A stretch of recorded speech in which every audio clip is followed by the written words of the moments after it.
All right. Now we're Are you cooking out with on gas. Are you out on the rooftop? Oh yeah, you know it. Back on the Rooftop. Bushwick roof. Drop top. What up, my brother? What a do, baby? Just chilling on the Bushwick roof. Chilling on the Bushwick roof is, sounds like it should be something in the zeitgeist, in the culture, some metaphor. And It sounds like it should be like an indie rock band name. Chilling on the Bushwick roof, or like a mini festival. Okay, yeah. I like that. Mm-hmm. You got like 5 bands that are just from around. So many socks in attendance. Yeah, at least 3 socks. Probably not too many socks on feet, No, certainly not enough.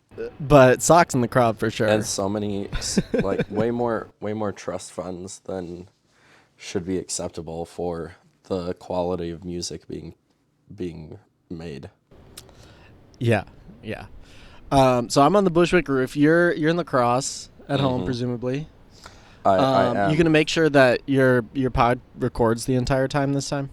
I'm gonna try. Okay. Are your headphones working, or is my audio gonna come through on your end as well? What's preferable to you? No, my AirPods are in. Okay, yeah. The AirPods are charged. The mics are charged. Okay, that's good. That's I'm good. ready for more morning potty. Will you chastise me for waking up at 7:30? Well, last time, 2 weeks ago, we recorded in the morning, and Yeah, you were it's like, "How's 6:30 7:30 Eastern?" I know, because I had a busy day. Dude, that day, last Well, I week, didn't presume your schedule, so you suggested morning again. I'm like, this guy probably has a busy day. He wants to get to work, not that busy this You're working week. 2 jobs. Last week was quite busy. Recorded, had some shit to do, went We didn't record last week. 2 weeks ago, excuse me. And then the governor was in town. So I was invited to a thing that he was at.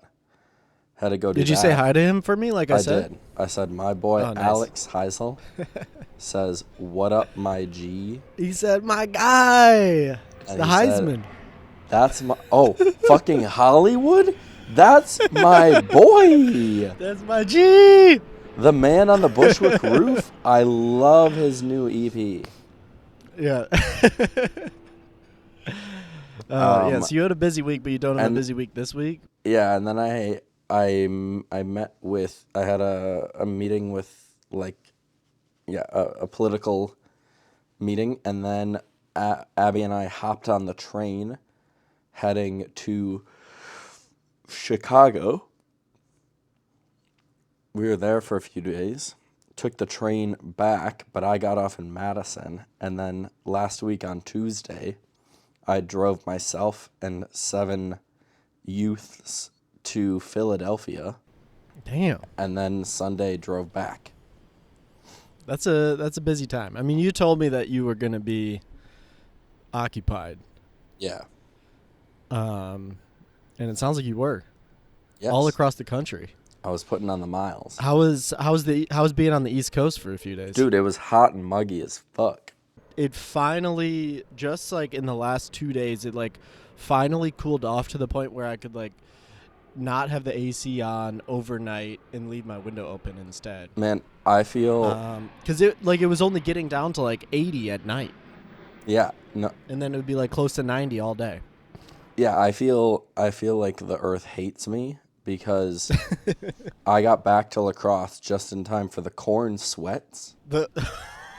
The what? The corn sweats? The corn sweats.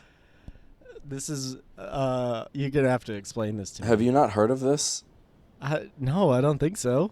Mass-produced corn, like when corn becomes ripe. Oh, yeah. It releases a ton of moisture, water into the atmosphere. So there's this bubble of high humidity in the Midwest where most of the corn is produced.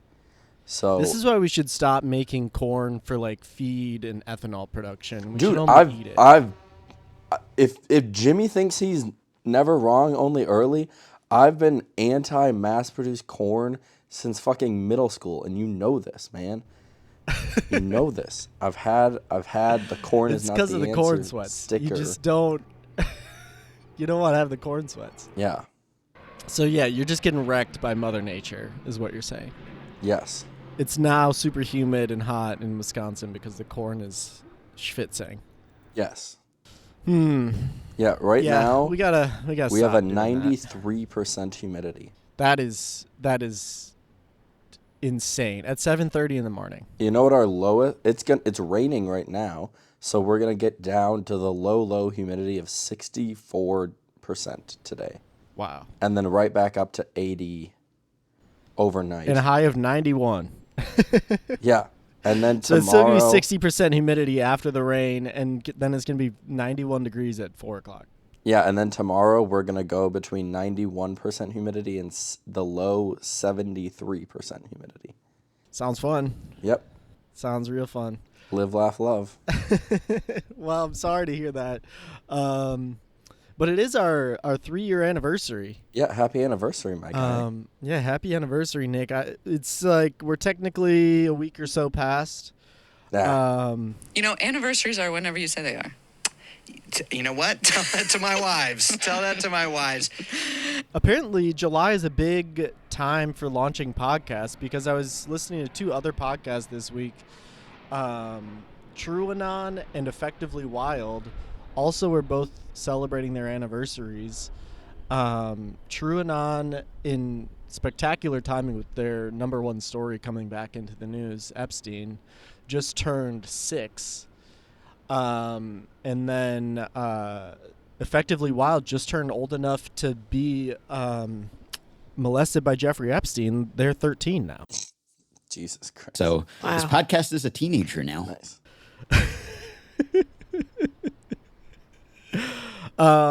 Yeah, so happy 3-year anniversary, 138 episodes in, Sensational. plus a couple random bonus stuff here and there. For the people. We do it for the people. Yeah. So what should we talk about on our special 3rd-year anniversary podcast?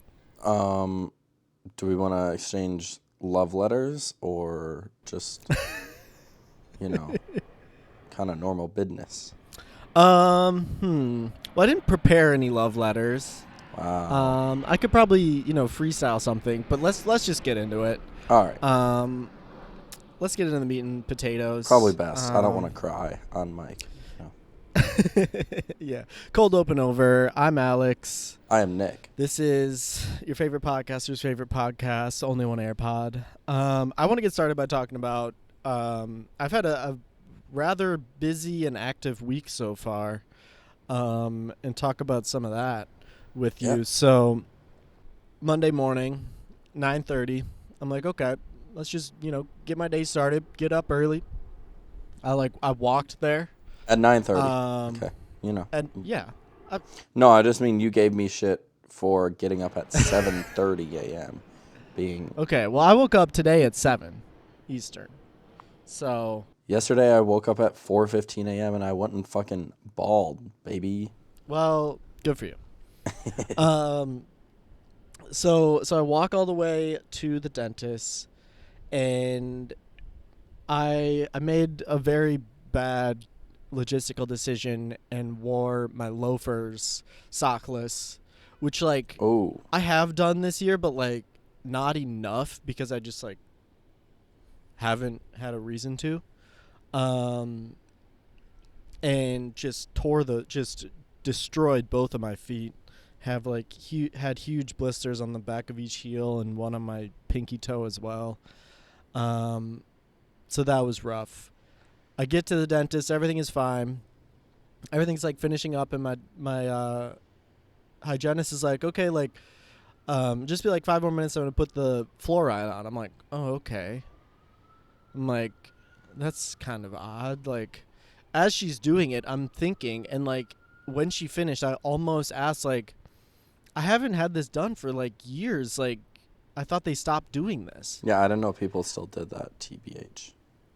I have been asked if I wanted to like have it done. But I literally haven't had him do it in years because it's like it's in our toothpaste, it's in our water. And I was like, isn't it like in the water? Like why are you doing this? And anyway, I didn't. I was just like, fine, whatever. And then I go up to the front and they're like, oh yeah, so it'll be $60 for the fluoride. I'm like, what? I didn't ask for this. Nobody said like, do you want fluoride? They just started painting it on my teeth. I'm like, Fucked up, man. What do I do now? I might like dispute the charge, honestly, because I'm like, I didn't agree to this.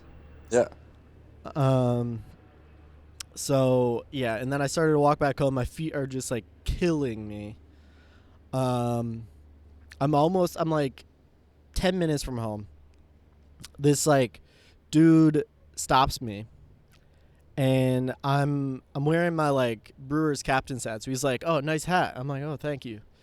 And he's just like sitting there. He's like this older black man sitting on the side. He's like kind of dressed in like Nancy Pelosi garb, like African shit.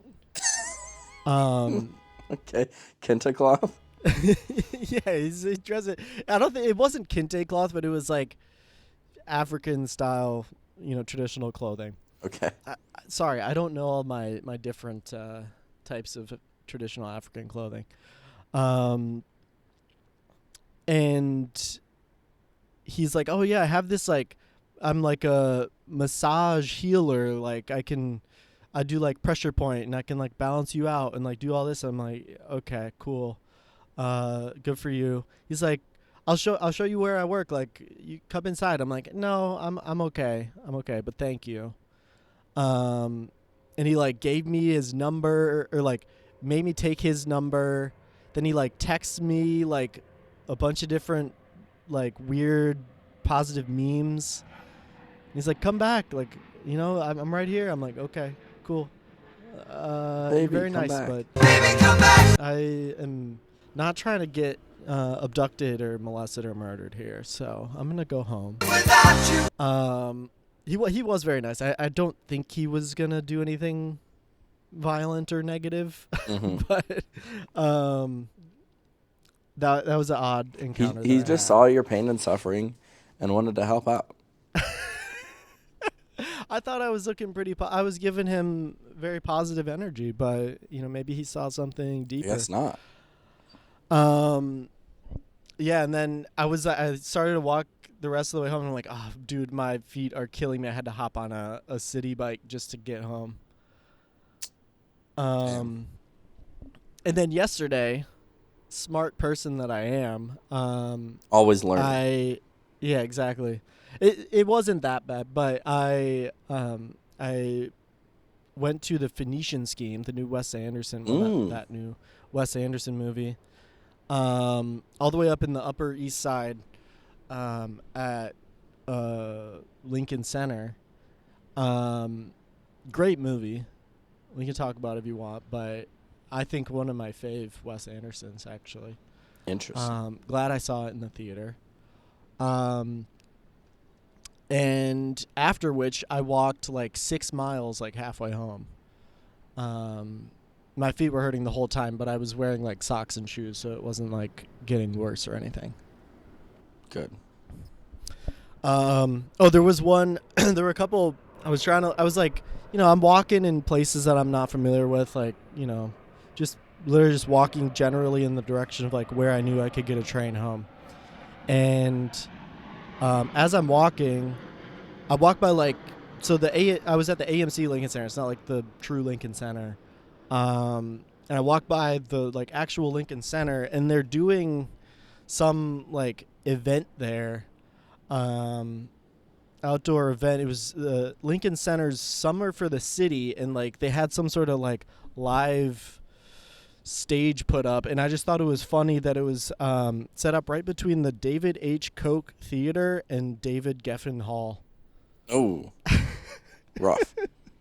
I just saw David Geffen. I was like, wait, isn't he like a problematic, like super rich Democrat? I think, yeah, I believe so. Like there was something with his yacht. I don't know. And then obviously problematic Koch brother on the other side. So shout out to the Lincoln Center. Winning. And then I also did you know? Shit, what school is it? I forgot already.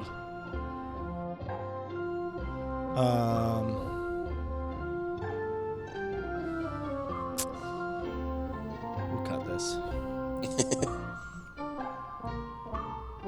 Oh, did you know Fordham is in Manhattan? Yeah. I guess Fordham is in the Bronx, but they seem to have a campus in Manhattan as well. You knew this? Yes. Okay. I'm but you a were big wrong because they're in the Bronx. I'm a big college's geography major, like geography enjoyer. See, I didn't know this about you. I'm glad I brought it up. But I'm like walking. I'm like all of a sudden I'm like, wait, I'm like on campus, practically. Mm-hmm. Yeah, but that's what I love about Manhattan specifically is like you just like there's just so many random neighborhoods and like I'm walking. I'm like by Lincoln Center that I'm like back in school at Fordham, and then all of a sudden I'm like in Midtown with all the bankers, and then walk like one or two more blocks and it's just like fully residential, and I'm like, what is it's trippy in the middle of the city there especially. So did you discover any other healing any other healers on this journey? No, but I did go to Dover Street Market. That was slightly healing, I guess. Did you cop or just browse?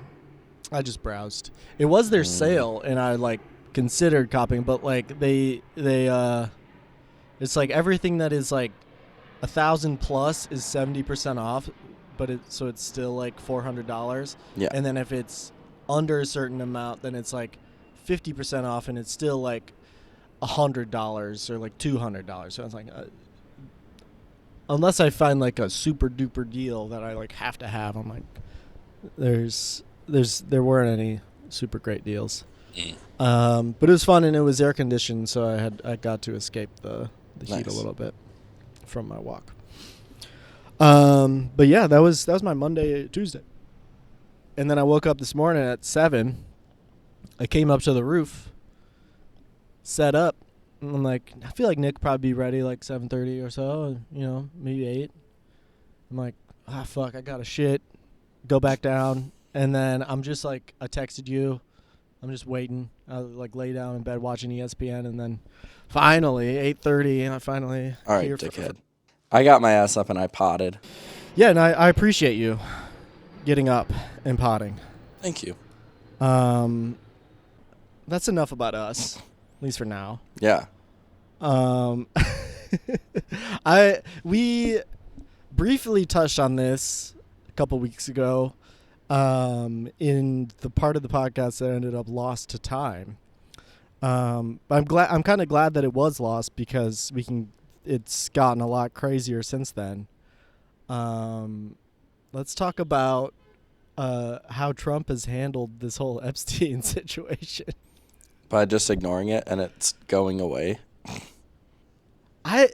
Is that what's no, happening? Not really, but like that's what should be happening, but that's not what's happening. Yeah, because now the right wing apparently this is the final straw. This is what does it for the like who's the young Nick Santo? Who's the Nick Fuentes? Yes, Nick Fuentes. Yeah. And what about him? This is apparently where he loses Trump. It's crazy. Mm-hmm. Which I get it.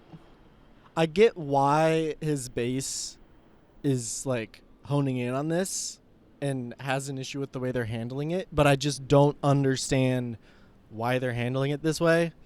Just to like go through the timeline, a couple weeks ago, almost to the day, the DOJ and FBI announced like there's no there. Like we don't have any Epstein files. Even basically. after parading around that it would be released for months.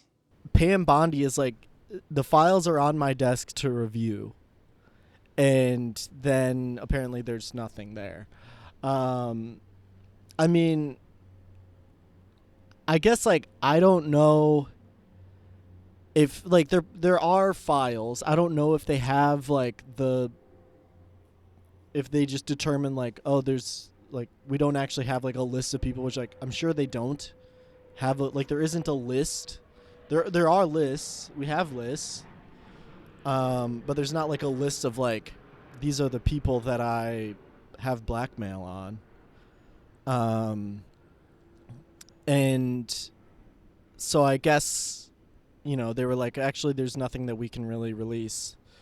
And it's weird because Trump never really ran on making it a big deal. And like when Ghislaine was arrested, and I don't know if she had been charged yet, but it was like during her trial, he was like, oh yeah, I wish her the best. Like he never was like a super anti-Epstein person or like made the Epstein thing a big part of his campaign. But obviously the whole like QAnon thing was separate from Epstein, but related-ish. And I think people thought that like, oh, this Epstein thing could be like what we thought Q was. Mm-hmm. I don't know. I know you never were like huge into TrueAnon. No. Or like at all. Like, did you listen to it at all? Mm-mm. Or like how familiar are you with like the true story or like what the theory behind Epstein is in terms of like how expansive it could be? I'm not, and like I'm definitely of the opinion that he is just like a Mossad agent. So you like, you're not super familiar with like TrueAnon and their narrative, but like that's definitely you're not unfamiliar with the conspiracies around Epstein. No. Because I think like that's the one question here. Like, was he really like the finances are one thing, and I think that's what people like is the most suspicious of, like how he's incriminated other people and gotten them to give him money for it. Undetermined like how broad that is, or it was just like a few individuals, but yeah, I mean, I think he's definitely like Ghislaine is definitely tied. Well, not definitely, but her dad was like very suspiciously connected to Mossad. Epstein definitely had some like weird like occurrences as well. So like, I guess like the question comes down to like, is Trump? Well, before we get back to Trump, like is this an indication that like things are like super duper bad, like that we'll never know because it's that bad? Like it would just disrupt like the entire Western civilization or like America, and that's why they're just like, yeah, we can't actually go after anyone else in these files? Or was it really just like a one-man thing? And I think it's probably more likely that it's like a bigger thing that they're like still protecting everyone else. But then the question is like, how bad is, like, no one ever thought Trump was like super like damaged by it. They were definitely friends. Like everyone's thought this for a long time. They were friends in the 90s and into the early 2000s. So like if he's not wrapped up in it, but everyone else is, like, I started to go to the point where, like, if Trump is somehow not super wrapped up in this, but, like, everyone else is, and it could fuck up the whole U.S. economy, like, does Trump just wait this out and then, like, release everything and tear it down and declare martial law, and is this how he gets a third term? But not, like, I'm not really thinking that anymore, because now with the way Trump is handling this, it seems like he's more implicated than anyone ever really thought. Yeah, I mean, like, the theories that he's, like, asexual or whatever, like, I don't know. I definitely think he was on the island doing weird shit. Like, yeah, I mean, I think at the very best for him now, it's like, let's say he wasn't, like, let's say he is asexual and wasn't actually participating. Like, he was close friends with Epstein and definitely had a weird, creepy relationship with Epstein, and probably knew, like, seems to have known that Epstein was not a good guy. yeah. Before he has said that he, like, realized he was creepy after 15 years and cut him off. Like, even if he wasn't an active participant in the crimes, just like he seems to maybe have been aware of more than he ever let on. But so getting back to the timeline, Trump is like, why are we still talking about this guy? The Wall Street Journal says that Trump wrote this weird ass letter to Epstein for his 50th birthday, which I think possibly falls slightly outside of the range that people had confirmed them to be friends during, or like right at the cusp of it. And then Trump is like, I've never written a picture. I don't write pictures. I've never drawn a picture in my life. Until it comes out like 2 hours later that there's like 15 pictures that he's drawn for different people, which I thought was interesting.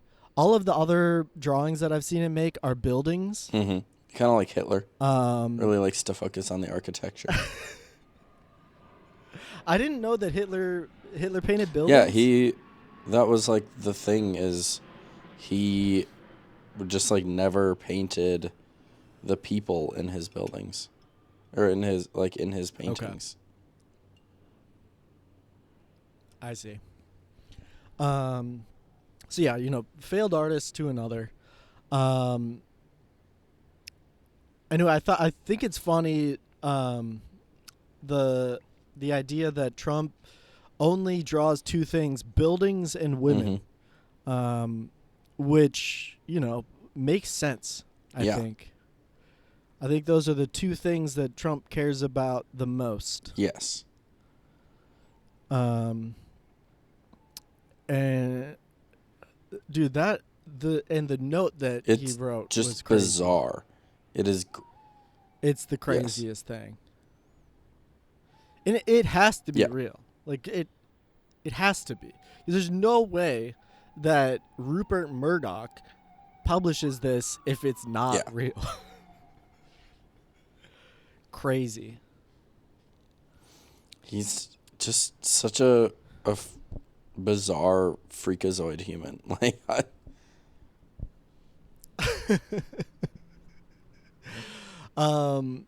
so I guess, like, what do you think is gonna happen? Like, well, for one, now this is like basically ensconcing the whole Trump presidency, and he's suing Rupert Murdoch. Who knows what's gonna happen from that? But what do you think is, like, do you have any conspiracies or best or worst case scenarios and how this will play out in the next 3 years? I mean, like, best case is, like, I don't know, mass reaction. Like, I don't know what the best case is. I think the reality is probably, like, not much of anything. Here's the thing with, like, any best case is, like, no one is going to believe what is on those unless it is leaked. Yeah, nobody's going to believe what the government has to say about it. It would have to be like leaked to reporters. Yeah. Similar to this Wall Street Journal piece.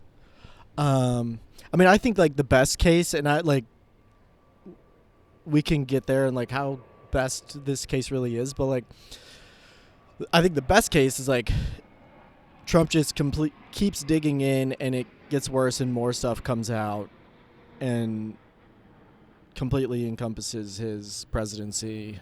I guess, though, to, like, what end do you think that accomplishes?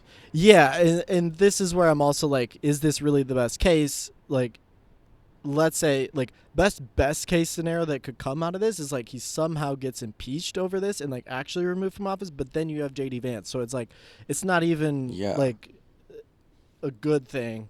Is that juice worth the squeeze? Like... No, probably not. But it does, like, to me, it seems it's more likely than it was 2 weeks ago. I'll say that. Like, this does seem like it could get him in trouble. Sure, I guess. Like, with his base. Yeah, but, like... Like, really revolting. Like, I just don't know, like, what that actually gets you. Yeah. I'm right there with you. I mean, I think worst case, like I already said, my worst case is, like, Trump just, like, uses it to, like, basically say, fuck this. I'm president for a third term. I don't know how likely that is. And I just, like, I think Vance is just, like, more down for the cause than Trump is. So, like, do we just end up with worse shit because Vance isn't gonna, like, chicken out on some of this shit? Because Vance doesn't care about his, like, popularity as much as Trump. Well, yeah, I mean, I guess that's the other thing that's, like, just, like, a weird level to this is, like, it doesn't really, well, I guess, like, in terms of the midterms, I guess, but, like, Trump's not going to be up for re-election, or he's not supposed to be up for re-election, so, like, his popularity doesn't really matter. So, like, you know, it's similar to, you know, what you're saying about Vance. Like, he doesn't care about, like, the perception as much. I think Vance has to care about the perception of the Certainly base more, yeah. Even if he doesn't really care about it more, but he has to care about it more because he could potentially be up for election. I think, and this is, I don't know if how on top of this you are, I think the more likely successor to Trump will be Tucker. I don't know if you've seen him lately, but he has been making some speeches and sounding kind of presidential hopefully. Like, he's very anti-Israel, you know, for his own reasons. And that's obviously very popular. He's, you know, against all this pedophilia cabal stuff. So, like, he has that on his side. And yeah, I think he might be trying to position himself for a run. And I think he would, like, if it was him versus Vance. Yeah, he clears. It would be Tucker easily. Yeah. Well, I think that's the worst case scenario at all of this, is that, like, Trump gets really hurt by it and Vance, and then we get a Tucker. And the Democrats piss it away, as they always do. The Democrats run, like, Josh Shapiro and Rahm Emanuel, like, or, like, fucking Alyssa Slotkin or some just warmonger.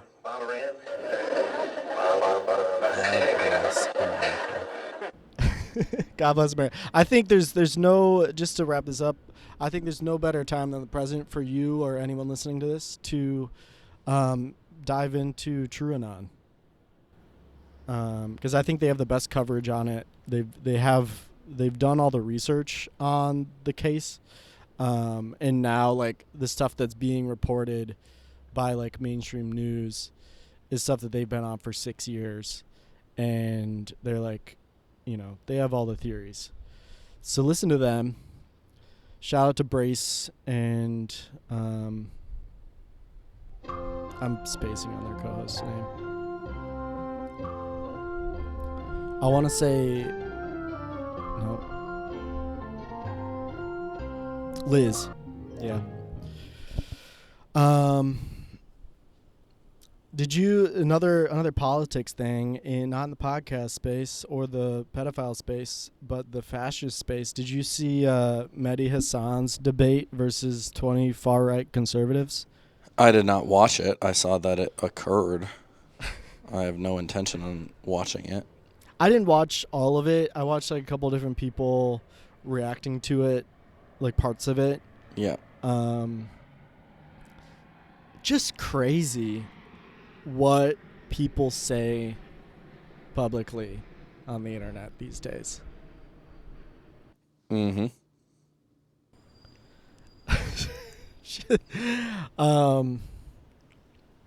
I mean, I'm sure you saw some clips, and that's like, Yeah. it's really like pretty much sums it up. I mean, there's a guy on there just literally saying, "Yeah, I'm a fascist." Mm-hmm. Happy to report that guy has now lost his job. Yeah, I saw that. Very funny. Hopefully some others that were on there as well also lose their job. But he may be the only one who outright said I'm a fascist and like don't believe in democracy. Mm-hmm. But he wasn't alone in a lot of his feelings, especially on immigration. No. It's just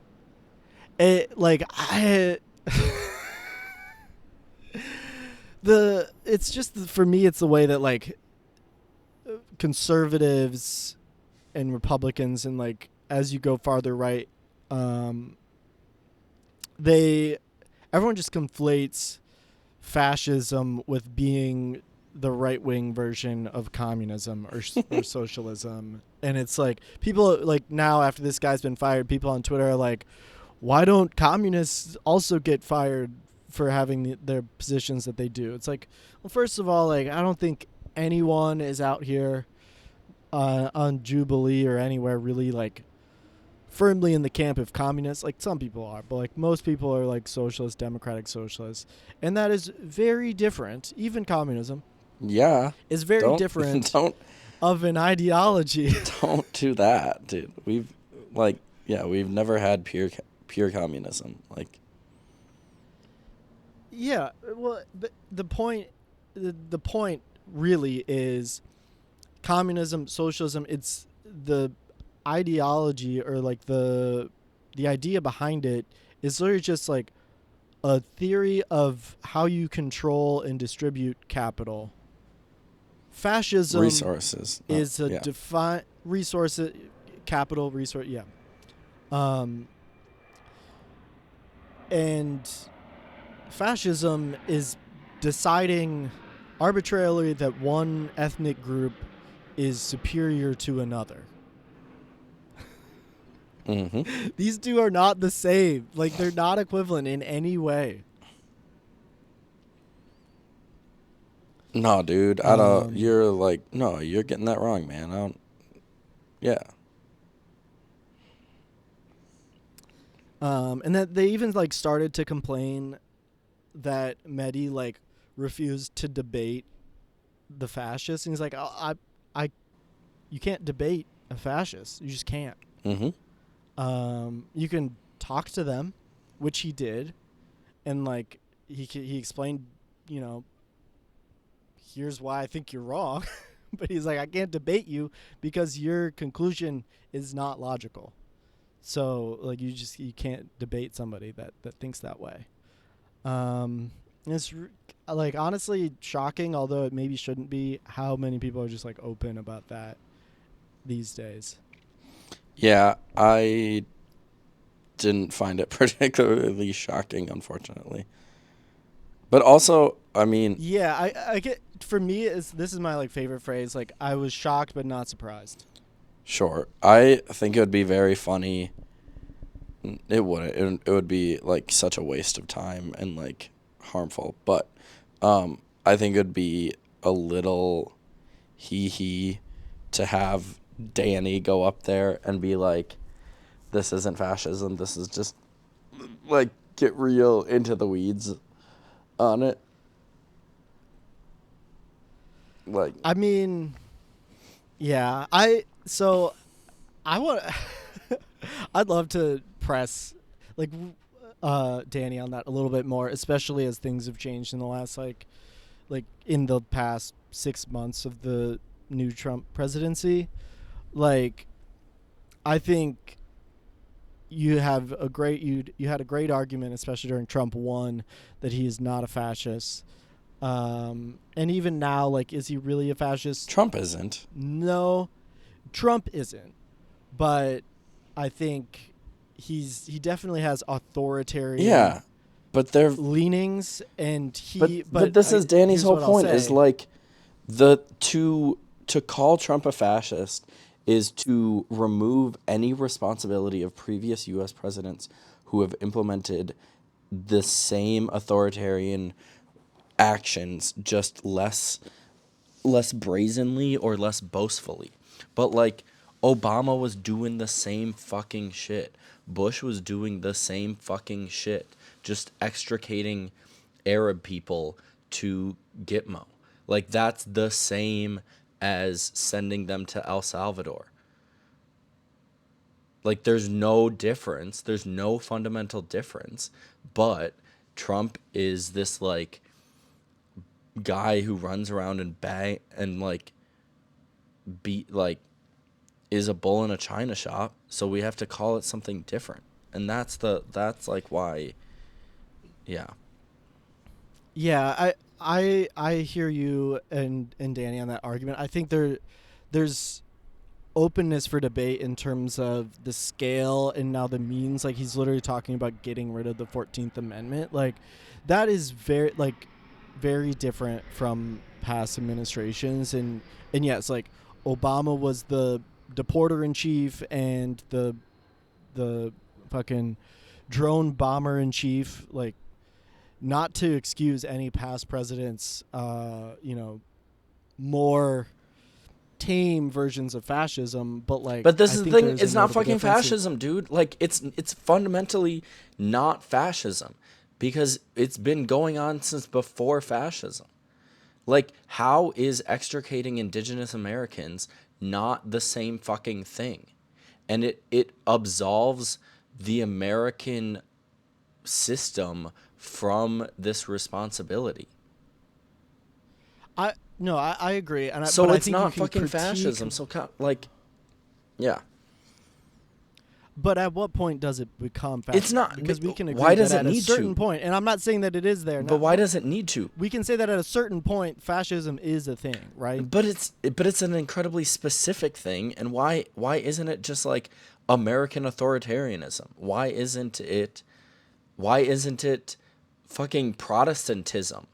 Like, why isn't it just white superiority? Like, why is it this old, incredibly specific thing that was also pretty geographically specific, and not specific to the United States? Like, it needs to be a different word. It needs to be a different term because it's not fascism. It doesn't need to be this other thing. It's its own unique thing that has existed since Europeans got to North America. Mm-hmm.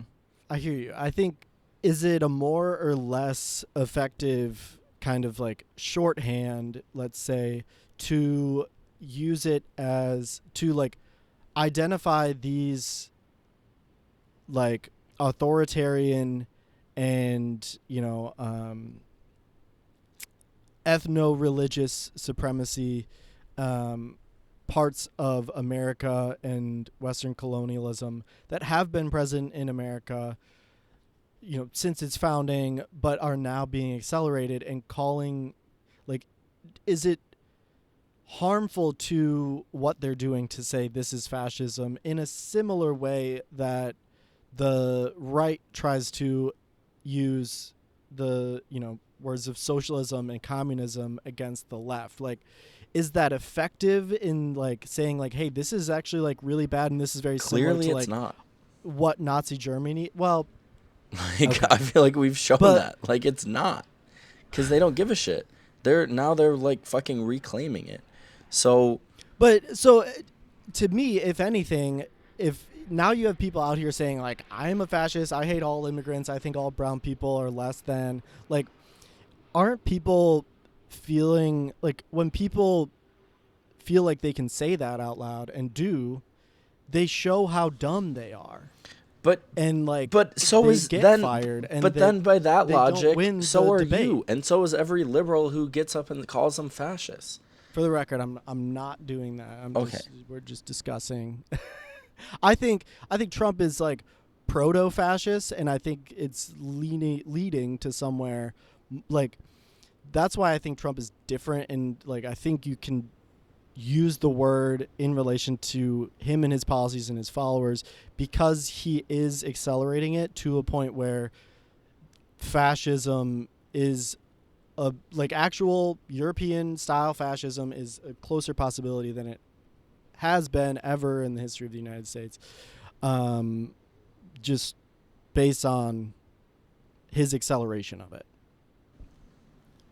And like where I would seriously push back is like, how is this different that so then if we're gonna do that, then we need to call FDR a proto-fascist, we need to call Andrew Jackson a proto-fascist, we need to call George Bush a proto-fascist, we need to call Obama a proto-fascist, because all of them accelerated this quote-unquote European style fascism.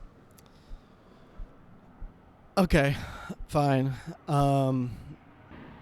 Yeah, I mean, I feel like I'm I've just found myself into the role of anyone that tries to have a conversation with Danny on this.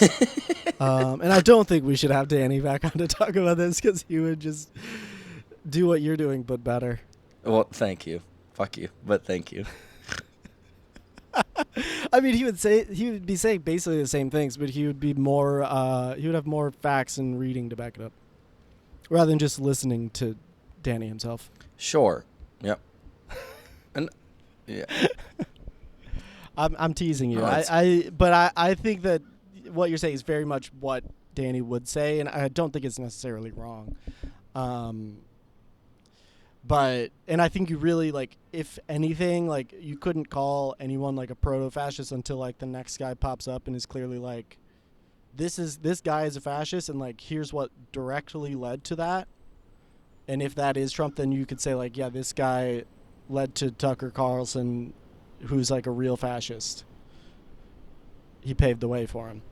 And you could say like, yeah, well, Obama was a proto-Trump, like paved the way for Trump, and you can trace it all the way back to the founding if you want to, but that's not particularly productive. I think you can highlight particular points and actions and means that Trump has gone about implementing different policies and trying to really put the Constitution to test and say that is more authoritarian and like European style fascism than we've had here. And But anyway, I'm gonna drop it. It's fine. Like, I mean, for one, he's definitely like, if we don't want to agree that he's a proto-fascist or a fascist, like, he has definitely made it. He's definitely made actual fascists feel okay taking the mask off. yeah, In a way that no one else has previously. agreed. Okay. I'm trying to think if there were any like highlights from that video that I saw, or particular lowlights, I should say. Not really. I mean, overall, Mehdi just completely bodied them, start to finish. No one could actually debate, like, this is very similar to, like, when Sam Cedar went on, and he didn't have nearly as, like, crazy far-right of counterparts, but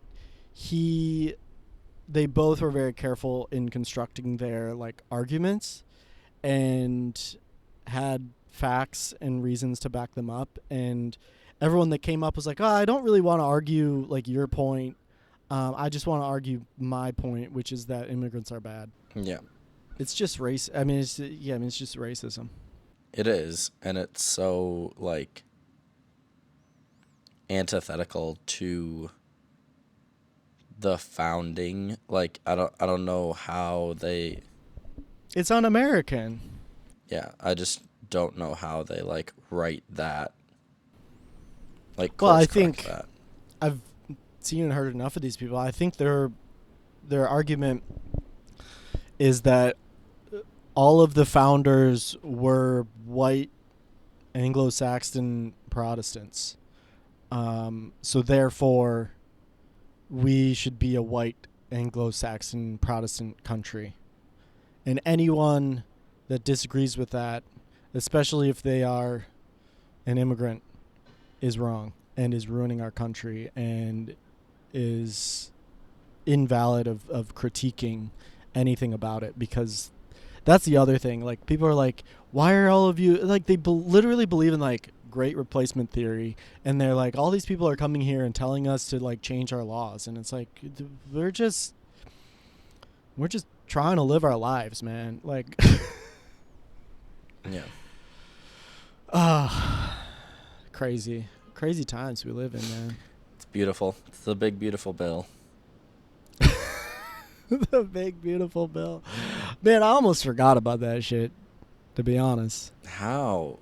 Well, because like so much Well, other shit has yeah, happened. yeah. But yeah, man, the big bungle bill. The big beautiful bungle. It's the single largest transfer of wealth away from the middle class in U.S. history. Yep. And the single most unpopular bill ever passed. Did you see that? If only I did. If only bills were, tied to popularity. Yeah, if only we had a democracy. Yeah. I think we talked about it. We probably got cut off, but like the Republicans voting no and hoping that it doesn't pass. Like, are you? Yeah. What? Just vote, or they voted yes. Yeah. Just vote no. Like, it's a terrible bill. It's horrible. Just it don't is. vote for it. You're allowed to vote no. That's the thing that I like really. Republicans love to talk about like bipartisanship, and everyone in America who votes is like, God, I really love when people can like reach across the aisle and like come to an agreement, and then they never. There's never any sort of standard for it. Yeah. And then you have Trump out here in the past like week or so for other reasons, like complaining about the Republicans not staying together, and like Democrats, they always stay together. That's the one thing they do. It's like, for what are you talking about, bro? Like, like the Democrats are in worse shape than Republicans when it comes to like getting people on board for things. Mm-hmm. Like the Democrats, what was it? I mean, now I don't even know if either one is a Democrat anymore, but like Sinema and Manchin, like, Yeah, they're both they had a majority with them, out and of then they're like, office, nah, we're not going to vote for any of your any of the new good stuff. things. Yeah. Yeah. Mm-hmm. Oh, so stupid. Live, laugh, love, baby. You have to. Otherwise you cry, hate, and die. Mm-hmm. But yeah. Cry, hate, and die. And die. Podcast title? Yeah. All right. One more sad thing to talk about. Okay. First we had the Queen then the Pope, and now Ozzy Osbourne. The big three, as they say. The big three. Many are saying a murderer's row. Yeah, that's the answer. The question is, who died and was reincarnated as one of Trisha Paytas's babies? Oh, fuck me. I forget about her, and every day that I do is a happier day. So I'm just going to say screw you for reminding me of her. I'm sorry. You're good. You're not on the right side of Twitter, apparently. I guess. Twitter is, it's on its last legs, I feel. It's been broken lately.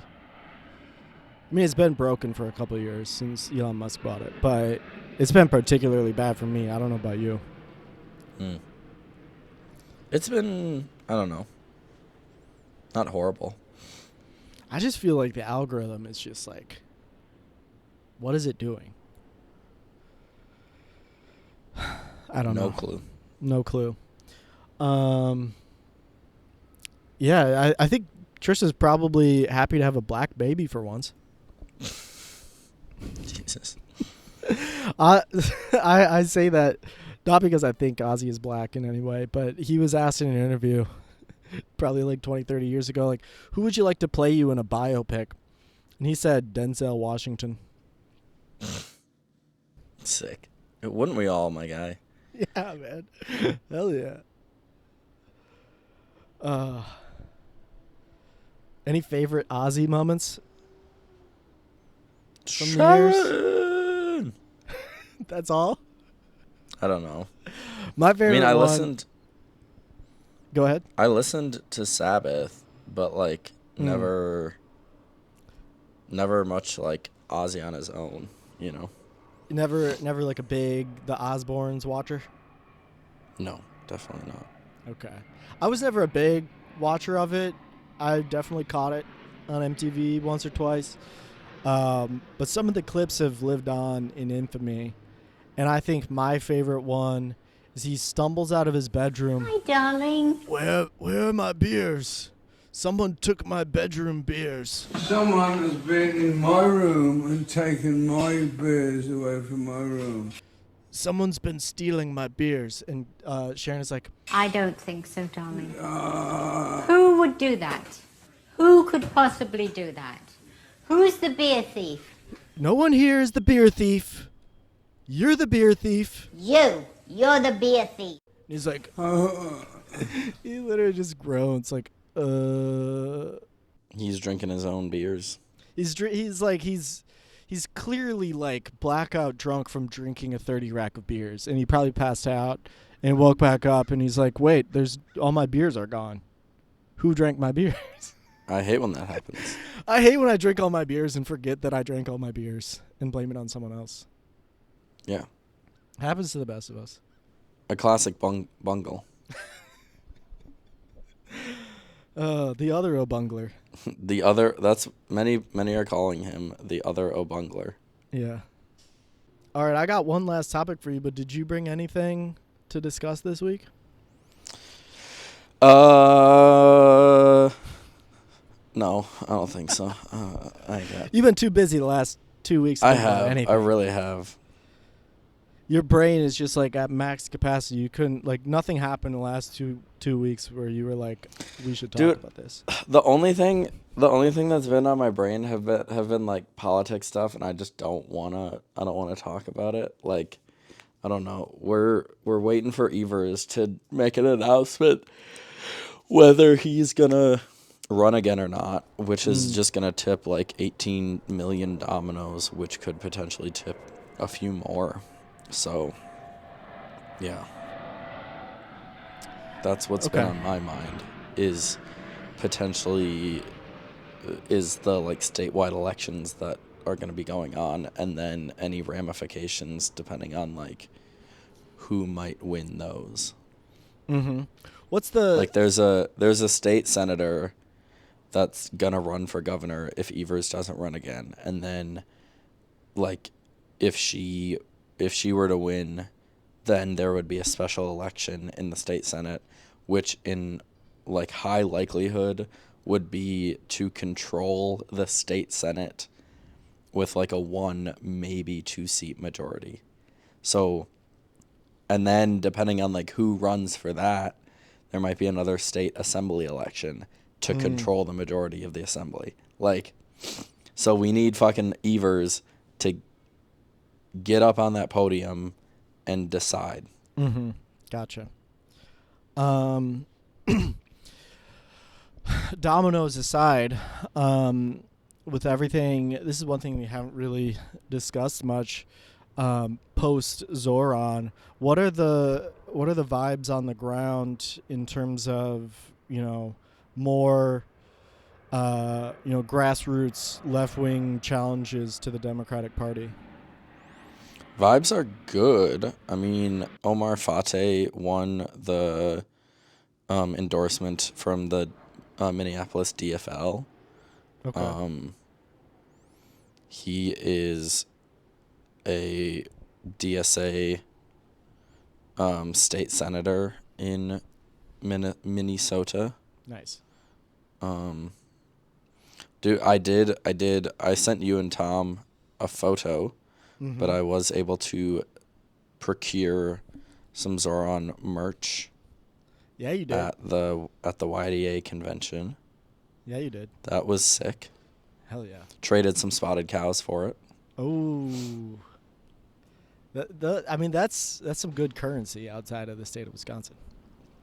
Yeah, we're pushing to hold the national convention in Milwaukee, and we were like bribing people with not bribing people we with like, spotteds. Like have we were have like, the DNC in Milwaukee, and you can have more of these.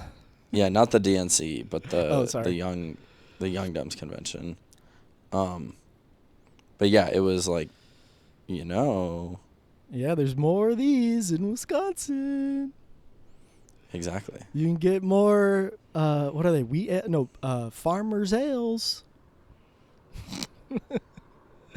Okay, because that was one question that I had texted this to, I think, right after Zoran won, that like now is the time that the DNC is on its back foot and it's showing weakness.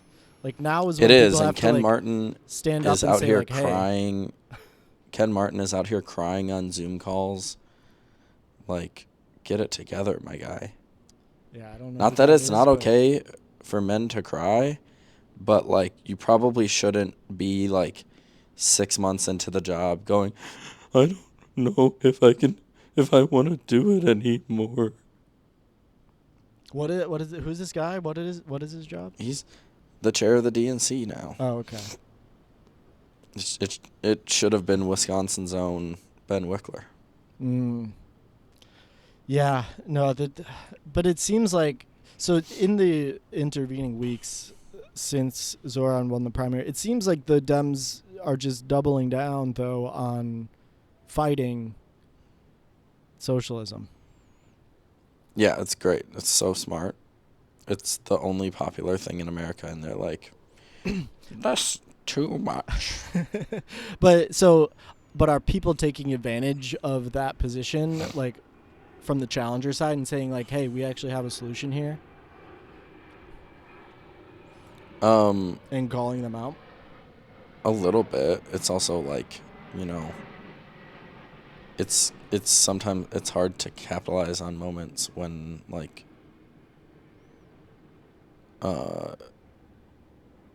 when there's not another like election right away. You know? Yeah. Well, I think like that, like, for one, the answer that everyone should really get from this, like, the Democrats need to have a vision, and they need to say that. And I think what the DNC is taking away is like, we need to have social media. It doesn't matter if we change our position is fine, but we just needed to be better on social media, which is wrong, obviously. Yeah. I also had another theory, personal pet theory, of part of why Cuomo crashed and burned so hard is that every time he says anything, people just get war flashbacks to COVID. Yes. Because every time I hear his voice, I'm immediately transported back to March 2020, sitting on my futon in Madison, watching Cuomo on CNN every day. And I think there's a not small percentage of people that like maybe they didn't vote for Zoran, but they were like, nah, fuck this guy. I don't I don't want to think about fucking COVID. Plus this guy killed my grandma in a nursing home. Mm-hmm. If it gets people to not vote for him, then sick. Yeah. So yeah. In other good news, I brought plenty of topics for us this week. We talked about the Brewers last week, but that was, of course, in the part of the podcast that got cut off. Only 1.5 All-Stars. They started very slow, and then they got incredibly hot to end the quote-unquote first half before the All-Star break. Best record in baseball. 7-game win streak, and they now are tied for the best record in baseball. Yesterday, they were all alone at the top for approximately 24 hours. Beautiful. Love it. It's just crazy. Who thought that we would be here? Not I. Not I. But like, so as you know, I have made it a much larger part of my personality and time. I've dedicated a lot more of my time, I should say, to watching and following the Brewers.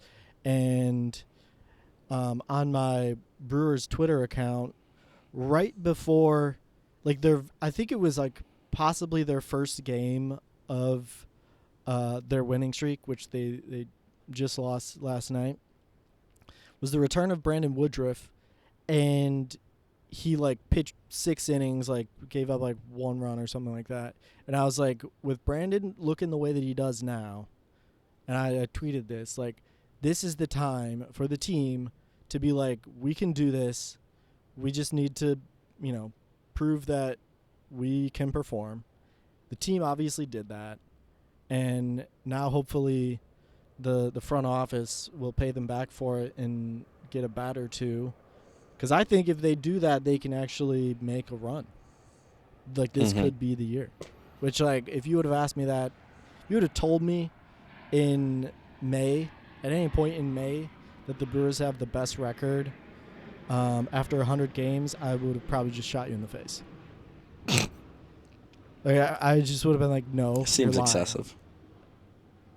Okay, I wouldn't have shot you in the face, but I would have been like, there's no way. You're lying. That's not going to happen. But it did, which is crazy. Just absolutely crazy. And I've never been more excited for the Brewers to actually make a run. We'll see what happens in the next 2 days before the trade deadline. But vibes are good. Vibes are good. Even though they lost last night, they got combined team schemes. Shutout 1-0. But it'll happen. Sometimes the big dumper just takes a big dump on you. Shit happens. Yeah. Are you familiar with the big dumper? No. Okay. I'll inform you, and then we can probably wrap this up. So the big dumper is the Seattle Mariners catcher, Cal Raleigh. Oh, yeah. Leading the MLB in home runs as a catcher with 39, which is crazy. And he's a big boy. He's got a big dumper. Mm-hmm. Did he win the home run derby? Oh, yeah. Home run derby champion, too. Nice. Yeah. Yeah. Shout out to him. Shout out to the Mariners. better than the Dodgers apparently. Mm-hmm. 6-0 against the Dodgers in a season is crazy. I love it. I would love to see it. I love it. I don't think the Brewers have ever done it. Which is They're like great to see. plummeting right now, aren't they? Well, yes and no. Like the Dodgers were not doing good and haven't been doing good, but like prior to, it's like when the Brewers started their 11-game win streak, the Dodgers were first. Since then, we've played them 6 times. Like obviously we played each other 6 times. We won all those games. Like I don't know how bad are the Dodgers really sliding? Maybe. But Or the they Brewers also just lost hot. 6 games to the Brewers, so it's like I don't know. It's like a combination. Like the Dodgers, all season they haven't been performing to like what everyone expected. Maybe a slight slump in the Brewers playing a little bit out of their minds, but I think they're just a good team, which is you love to see it. Yeah. All right. I think we should wrap on our 3-year anniversary episode. Yeah, happy 3 years to you. Thanks for chatting. Thank you to all the half listeners out there. Yeah, thank you half listeners for going on this journey with us.